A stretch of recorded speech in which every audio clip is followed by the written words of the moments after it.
Hi నేను Satish. Unofficial voting అంతా చూస్తుంటే websites, all social media platforms అన్నీ చూస్తుంటే ఈ వారం ఎవరు సేవ్ అవుతారో అంటే క్లారిటీ పక్కా వస్తుంది కానీ, ఎవరు ఎలిమినేట్ అయితారంటే మాత్రం ఇంపాసిబుల్ చెప్పడం అనే పరిస్థితి ప్రస్తుతానికి కనిపిస్తుంది. చాలా టఫ్ ఫైట్ అయితే ఉంది. నువ్వా నేనా అనే పరిస్థితి కనిపిస్తూ ఉంది. సో ఏ వికెట్ అయినా అవుటు అనే పరిస్థితి క్లియర్‌గా ఉంది ఓటింగ్‌లో. అందుకే నేను చెప్పా, మీ ఫేవరెట్ కంటెస్టెంట్ ఎవరైనా ఉంటే ఓటు వేయండి. సేవ్ చేయండి. అట్లాగే మన న్యూస్ బాల్ ఒపీనియన్ కమ్యూనిటీలు కూడా ఒపీనియన్ పోల్ పెట్టి అందులో వేయండి. అఫీషియల్‌లో కూడా వేయండి. ఎందుకంటే ఇలాంటి సిట్యుయేషన్ వచ్చేటప్పుడు ఖచ్చితంగా డెసిషన్ అనేది బిగ్ బాస్ టీమ్‌లోకి వెళ్ళిపోద్ది. ఎందుకంటే హోరాహోరీ 1-2% మధ్య ఒక నలుగురు కంటెస్టెంట్స్ నువ్వా నేనా ఉదయంకి ఒకలాగా సాయంత్రంకి ఒకలాగా అంటే ఎవరు ఫ్యాన్ తాలూకు ఫ్యామిలీ మెంబర్స్ గాని, ఏ కంటెస్టెంట్ తాలూకు ఫ్యామిలీ మెంబర్స్ గాని, ఫ్రెండ్స్ గాని, వాళ్ళ ఫాలోవర్స్ బిగ్ బాస్ ఆడియన్స్‌గా చూసి కనెక్ట్ అయిన వాళ్ళు ఎవరైనా ఉంటే వాళ్ళు ఓట్లు వేస్తే ఉదయంకి ఒకలాగా ఉంది. అమ్మో! మా కంటెస్టెంట్ డేంజర్‌లో ఉన్నారంట. సో కొద్దిగా ఓట్లు వేద్దాం అనుకుంటే ఈవినింగ్ కల్లా కొద్దిగా బెటర్ పొజిషన్‌కి వస్తున్నారు. ఈవినింగ్ ఓటింగ్ చూసాక కొద్దిగా పర్లేదులే మా కంటెస్టెంట్ కొద్దిగా సేఫ్ జోన్‌లో ఉన్నారులే అనిపిస్తే నెక్స్ట్ డే మార్నింగ్ కల్లా మళ్ళీ డౌన్ ప్లేస్‌లోకి వస్తున్నారు. వేరే వేరే కంటెస్టెంట్స్ తాలూకా friends, family members, fans, followers అందరూ ఓట్లు వేస్తారు. సో చాలా టఫ్ ఫైట్ అయితే ఉంది. ఎవరైనా వెళ్తారు ఈ నలుగురిలో అనే పరిస్థితి క్లియర్‌గా ఉంది. ఎందుకంటే అంత అట్రాక్టివ్‌గా ఆహ్, ఆడియన్స్ అటెన్షన్ అంతా గ్రాబ్ చేసుకొని ఓటు బ్యాంక్‌గా మలుచుకోవడంలో ఇంతవరకు ఈ 10 రోజుల జర్నీలో సక్సెస్ అవ్వకపోవడం వల్ల ఒకటి కావచ్చు. మరి ఎవరి పర్సెంటేజ్ ఎంత ఉందని చెప్దాం. ఎవరి పొజిషన్స్ అప్స్ అండ్ డౌన్స్ అయితే నేను కూడా చూసుకుంటే ఫస్ట్ వన్ నిఖిల్‌కైతే ఒక 25-27% అనుకుంటే మళ్ళీ కాస్త పెరిగింది. 26, 28% అయితే ప్రస్తుతానికి ఉన్నాడు. ఎందుకంటే ఈ టాస్క్‌లు ఆడే క్రమంలో పైగా అతను కూడా ఒత్తిడికి గురయ్యి ఒక రకంగా సేఫ్ గేమ్ కావచ్చు, ఇంకోటి కావచ్చు, మొత్తానికి హౌస్ మేట్స్ అందరితో పాజిటివ్ వైబ్ ఉండాలి, ఫ్రెండ్లీ వైబ్ ఉండాలి అనుకో మొహమాటం లేకుండా కరాకండిగా చెప్పలేకపోవడం కూడా ఆ మెతక ధోరణి కూడా ఒక రకంగా సింపతి వస్తుంది. అలాగే ఇంకోటేంటంటే హౌస్ మేట్స్ కూడా అతని చుట్టూనే డిస్కషన్స్ అన్నీ జేయడం. ఇవన్నీ గూడా ఆయన పర్సనల్ లైఫ్‌లో 5,000 కోసం కూడా చాలా ఇబ్బంది పడ్డాడు. ఒక్క రూపాయి కూడా వదలకూడదని చాలా తాపత్రయపడిపోయాడు. అలాంటిది ఇక్కడ 20,00,000 ప్రైజ్ మనీ ఇక్కడ 50,00,000కి ఎందుకు ఇలాగ ఉన్నాడంటే విష్ణుప్రియ కామెంట్స్ చేసింది. ఆయన పర్సనల్ లైఫ్‌లో ఒక సెలబ్రిటీగా, ఒక స్టేటస్‌గా, ఒక ఐడెంటిటీ వచ్చిన పర్సన్ గురించి పర్సనల్ లైఫ్‌లో ఫైనాన్షియల్ స్టేటస్ గురించి ఇలాంటి పెద్ద ప్లాట్‌ఫార్మ్ మీద మాట్లాడకూడదు. అది అవసరమా ఇక్కడ?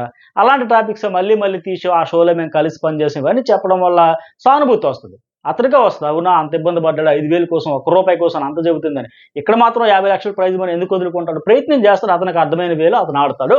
ఇలాంటి కామెంట్స్ వల్ల చేసే వాళ్ళకి నష్టం అయ్యిద్ది. ఇతని మీదైతే ఒక సాఫ్ట్ కార్నర్ వస్తది ఖచ్చితంగా ఆడియన్స్‌కి. పైగా ఇప్పుడు ఈ ఆకలి కేకలు, ఆకలి టాస్క్ అతను అర్ధరాత్రేమో మసాలా దోస తీసుకొని తినబోతే బిగ్ బాస్ లైట్‌లన్నీ వేసేసి నీకు రాగి జావ మాత్రమే తినమన్నా నువ్వెందుకు తిన్నావు? చీఫ్‌గా నువ్వే రెస్పాన్సిబిలిటీ ఉండాలి. బట్ నువ్విట్లా చేసావు గనక నీకు మళ్ళీ ఫుడ్ కట్ అన్నాం. ఇవన్నీ ఫుల్‌గా ఎమోషనల్ ఎపిసోడ్ ఈరోజు చూడబోతున్నాం. ఈ ఎఫెక్ట్ మరింత పడతది. ఖచ్చితంగా ఓటింగ్ అయితే మరింత పెరిగే అవకాశం ఉంది. ఫస్ట్ ప్లేస్‌లో ఆయనున్నాడు. రెండో ప్లేస్‌లో విష్ణుప్రియ ఈమెకి 16, 19% అనుకుంటే ఇప్పటికి 17-20% పెరిగింది. ఈయనకి సంబంధించి ఆర్టిస్టులు కావచ్చు, ఈమె చేసిన అదర్ షోస్ ఏవైతే ఉన్నాయో, ఆ షోలో చేసిన యాంకర్స్ కావచ్చు, వాళ్ళ ఫ్రెండ్స్, ఫ్యామిలీ మెంబర్స్ కూడా సోషల్ మీడియాలో పెద్దగా ప్రచారం చేస్తున్నారు. ఓటు వేయండి అని చెప్పేసి. ఇప్పుడు సుధీర్ కావచ్చు, ఇంకా వాళ్ళ సిస్టర్స్, ఈమె సిస్టర్స్ సో అండ్ సో ప్రయత్నం గట్టిగా చేస్తున్నారు. పీఆర్‌కి పని చేయడం గాని అన్నీను. ఈ ప్రయత్నాలు కూడా వర్కౌట్ అయితా ఉన్నాయి. అలాగే ఈమెకు ముందు నుంచి ఉన్న ప్రీ ఫ్యాన్ బేస్ ఏదైతే ఉందో అది కూడా ఓటింగ్ వేయడం వల్ల 70-20%తో సెకండ్ ప్లేస్‌లో ఉంది.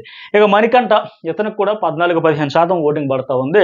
ఫస్ట్ వీక్ అంతా ఒక లెక్క ఆడినా తర్వాత నుంచి కంప్లీట్‌గా అవంతా ఎమోషన్ అంతా పక్కన పెట్టేశాడు. అందులోంచి బయటకొచ్చి ఆటలో మునిగాడు. గట్టిగా ఫైట్ చేశాడు. పైగా ఈ టాస్కుల్లో కూడా ఎఫర్ట్స్ పెట్టాలని ప్రయత్నాలు చేయడం. ఇవన్నీ కూడా ఎలా ఆడాడని చూస్తే ఇప్పుడు ఆ మరమరాల టాస్క్‌లో కూడా అతను దగ్గరగా తెచ్చాడు. 250 గ్రాములు తెమ్మని బిగ్ బాస్ చెబితే 290 వరకు తెచ్చాడు. కానీ ఆ దగ్గరగా ఎప్పుడు ప్రతి సీజన్‌లో కూడా ఇలాంటి టాస్క్‌లు వచ్చేటప్పుడు టైం ఏదని బిగ్ బాస్ చెబితే దానికి దగ్గరగా ఎవరైతే వస్తారో వాళ్ళది కన్సిడర్ చేస్తారు. అంతే తప్ప ఎవరు రాలేదు కరెక్ట్‌గా మ్యాచ్ అవ్వలేదు గనక డిస్‌క్వాలిఫై, కంప్లీట్ క్యాన్సిల్, ఫెయిల్ అయిపోయిన ఎప్పుడు చెప్పరు. సో ఇతడు 290 తెస్తే 290 గ్రాములు తెస్తే ఆ అమ్మాయి 375 గ్రాములకు తెచ్చింది కనుక ఈమెను ఇవ్వాలి. పైగా సో ఇలాంటప్పుడు ఆయన ఆర్గ్యుమెంట్ చేసేటప్పుడు తన రైట్ పాయింట్ పట్టుకునేటప్పుడు ఈ అమ్మాయి చెప్పడం గాని, అది చెప్పే విధానం గాని, దాని తర్వాత వచ్చిన సరే టాస్క్‌లు ఫెయిల్ అయ్యారని చూసి వాళ్ళకి ఫుడ్ ఇవ్వకపోవడం, ఆకలితో కళ్ళు తిరుగుతాయి అనడం. ఇవన్నీ కూడా ఇతనికి సానుభూతి అయితే వస్తాయి. సిన్సియర్‌గా ఎఫర్ట్స్ పెట్టారని అవన్నీ కూడా వర్కౌట్ అయితాయి. మళ్ళీ ఓటింగ్ పెరిగే ఛాన్స్ ఉంది. ఫోర్త్ ప్లేస్‌లో నైనిక ఉంది. సేమ్ ఈమెకి ఎంతంటే ఒక 7, 9 కొన్ని చోట్ల ఒక అప్ టు 8 వరకు దగ్గరగా అలాగా వస్తుంది. బెటర్‌గానే ఉంది పర్వాలేదు. ఫిజికల్ టాస్క్‌లో ప్రూవ్ చేసుకుంది. ఇంకా మైండ్ గేమ్ ఆడేటప్పుడు కూడా మంచి చాకచక్యంగా ఆడి మిగతా జర్నీని బట్టి డిపెండ్ అయ్యి ఉండదు. కొద్దిగా పర్వాలా పిట్ట కొంచెం కోతగనం అన్న పాజిటివ్ వైబ్ అయితే ఆవిడ పట్ల వచ్చింది పర్వాలేదు. నెక్స్ట్ వన్ శేఖర్ భాష. ఒక 6-8% ఎట్లా అయితే ఉన్నాడు ఆయన, మంచిగానే ఉంది ఆయన పర్ఫార్మెన్స్ కూడా. ఎవరి పట్ల రూడ్‌గా లేడని గాని, తర్వాత నెగెటివ్ వైబ్ లేదు గాని, నేను టాస్క్ ఆడేటప్పుడు కూడా సంచాలుగా ఉండేటప్పుడు కూడా కరెక్ట్‌గా కన్‌ఫ్యూజ్ అయిపోకుండా, వాళ్ళకి ఇన్‌ఫ్లూయెన్స్ అయిపోకుండా, రూల్ ప్రకారం పర్ఫెక్ట్‌గా ఇది అని చెప్పడం, ఇలాంటి స్టాండ్ తీసుకోవడం హౌస్‌మేట్స్ పట్ల. ఆదిత్య ప్రధానంగా అతను నామినేట్ చేయకపోయినా అతను పదే పదే ప్రతిదానికి ఇతనికి ఇవ్వడం, ఇవన్నీ కూడా అరే ఇదేంటి దోస్త్ అని ఇతను నమ్ముతుంటే అతనేమో ప్రతిదీ ఇతనికి ఇస్తున్నాడు. ఇవన్నీ ఇంటి వల్ల ఇతనికైతే ఓటింగ్ ఉంది. పైగా సక్సెస్‌ఫుల్ ఆర్జేగా కూడా కొంత ఫ్యాన్ బేస్ ఇవన్నీ ఉండడం వల్ల ఇతనికైతే మంచిగానే ఓటింగ్ జరుగుతుంది. 6-8% ఫిఫ్త్ ప్లేస్‌లో ఉంది.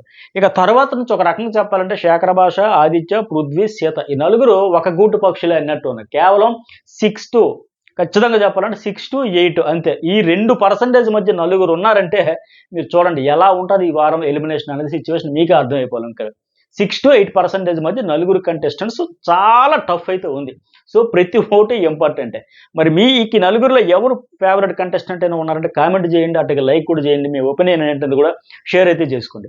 తర్వాత ఆదిత్య ఓం ఉన్నాడు. ఇతనికి కూడా ఒక 6 కూడా దగ్గరగా వస్తాడు. నీకు 6 కూడా రీచ్ అవ్వాలి. 5-7 అట్లా అయితే ఉన్నాడు. తర్వాత పృథ్వీ లాస్ట్‌లో ఉండేవాడు మార్నింగ్‌కి. ఇప్పుడు పైకొచ్చింది ఆయన. 7th ప్లేస్ నుంచి 8th ప్లేస్‌కి వచ్చేసాడు ఆయన. బెటర్ ఓటింగే జరుగుతోంది. ఇంకా తర్వాత ఏంటి పృథ్వీ కూడా లాంగ్వేజ్ ప్రాపర్ వేలో చెప్పలేకపోతున్నాడు. పాయింట్స్ పర్వాలేదు క్యాచ్ చేస్తున్నాడు. కొంతమందికేంటంటే లాస్ట్ సీజను ప్రిన్స్ షవర్ టైప్ అనిపిస్తున్నాడు. ఇతను కూడా పృథ్వీ ప్రిన్స్ రాజ్ శెట్టి కదా! అట్లాగే ప్రిన్స్ షవర్ లెక్క. అంటే పాయింట్ అయితే ఉంది. ప్రాపర్‌గా లాంగ్వేజ్ ప్రాబ్లమ్ వల్ల కన్వే చేయలేకపోతున్నాడు, ప్రెజెంట్ చేయలేకపోతున్నాడని. బిగ్ బాస్ అంటే ఏంటి? ఇక్కడ ఎలా ఆడాలి? ఎలా హ్యాండిల్ చేయాలని కంటెంట్ ఇవ్వడంలో గాని, ఈ ఫ్లర్టింగ్ చేయడంలో గాని ఫన్ మోడ్‌లో ఉంటూ chill bro take it easy అనే టైప్‌లో ఉండి కొంత ఇతని వల్ల ఆట వస్తది అని ఒక ఎక్స్‌పెక్టేషన్స్ రావడం. అలాగే కన్నడ ప్లస్ ఈ Telugu fan base serial artist కనుక అది కూడా కావడంతో మొత్తానికి 8th ప్లేస్ నుంచి 7థ్‌కి వచ్చాడు.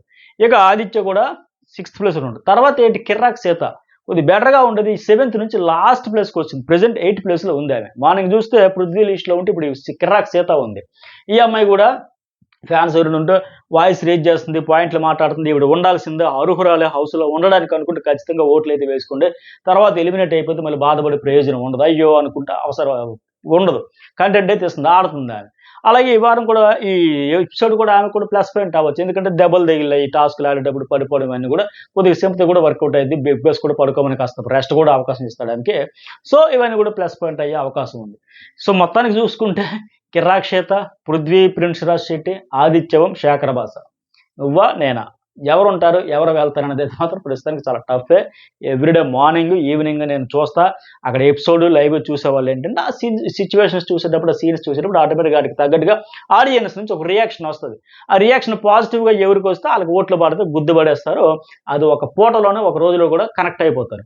ఎవరికైతే అక్కడ జరిగిన సీన్స్, సిట్యుయేషన్స్ చూసేటప్పుడు లైవ్ కావచ్చు, ఎపిసోడ్ కావచ్చు ఇవన్నీ చూసేటప్పుడు నెగెటివ్ వైబ్ వస్తదో వాళ్ళకే ఓట్లు పడవు. అలా డౌన్ అయిపోతారు. సో మొత్తానికి ఈ నలుగురు విషయంలో ఎలిమినేషన్ ఉండబోతుంది. మరి ఎవరు ఏంటనేదైతే చెప్పడం చాలా కష్టం ప్రస్తుతానికి. ఎవ్రీడే నేను మార్నింగ్ 6కి, ఈవినింగ్ 6 కల్లా ఓట్లు వేస్తా. ఆహ్, వాళ్ళ ఆడే విధానం, దానికి ఆడియన్స్ నుంచి వచ్చే స్పందన ఏంటి, ఫలితంగా చివరగా వీళ్ళకి ఎలా ఉండబోతుంది హౌస్‌లో జర్నీ, ఈ వారంతో ఫుల్ స్టాప్ పడతదా, నెక్స్ట్ వారం వరకు కొనసాగుతారనేది ఫుల్ అప్డేట్స్ అన్నీ ఇస్తా ఉంటా. ఖచ్చితంగా చూడండి, మిస్ కాకండి. చాలా ఇంట్రెస్ట్‌గా ఉండబోతుంది. అలాగే ప్రోమోలో చూపినట్టుగా ఈ ఆకలి కేకల చుట్టూ ఫన్ను ఉంటది, ఫ్రస్ట్రేషన్ ఉంటది. ఫుల్లీ ఎమోషనల్ ఎపిసోడ్ అయితే లోడింగ్ కాబోతుంది. ప్రతి సీజన్‌లో కూడా ఇదే ఆకలి చుట్టూ వాళ్ళు పడే యాతన, ఇబ్బంది, ఆ అవస్థలన్నీ చూస్తే హౌస్‌మేట్స్ చలించిపోతారు, ఏడుపులు ఉంటాయి, ఎమోషన్ ఉంటది. అట్లాగే ఆడియన్స్ కూడా కనెక్ట్ అయిపోతారు. మొత్తానికి full loading emotional full loading episode అయితే చూడబోతున్నాం. మరి మీకేమనిపిస్తుంది? లైక్, కామెంట్, సబ్స్క్రైబ్ కూడా చేసుకోండి.